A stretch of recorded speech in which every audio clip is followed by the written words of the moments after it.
കുളിക്കുന്നവർ ബാത്റൂമിൽ ചെന്ന് ഷവറിന് നേരെ നിന്ന് തലയിലേക്ക് നേരെ വെള്ളം ഒഴിക്കരുത്. പലപ്പോഴും അത് ബ്ലഡ് ക്ലോട്ടിങ്ങിനും സ്ട്രോക്കിനും ആകസ്മികമായ മരണത്തിനൊക്കെ കാരണമാകുമെന്ന് ഡോക്ടർമാർ പറയാറുണ്ട്. അപ്പൊ അവര് പറയാറുള്ളത് കാലൊന്ന് നനയ്ക്കണം, കുറച്ച് മുട്ടിൽ വെള്ളം ഒഴിക്കണം, കയ്യിൽ വെള്ളം നനക്കണം, പിന്നെ മെല്ലെ മെല്ലെ വന്നിട്ട് തലയിൽ ഒഴിക്കണം എന്ന. ഇസ്ലാമിൽ അതിന്റെ രീതി ആദ്യമേ പഠിപ്പിച്ചിട്ടുണ്ട്. വുളൂ ചെയ്യണം.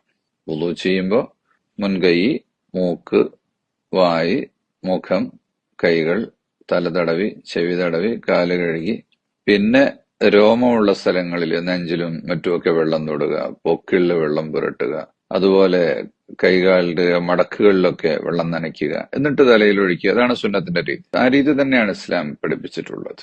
അങ്ങനെ വരുമ്പോൾ ശരീരം ഒന്ന് ഉണർന്ന് അതിലേക്ക് അടുത്ത് വന്ന് വെള്ളത്തെ ആക്സെപ്റ്റ് ചെയ്യാനുള്ള രീതിയിലേക്ക് വരും.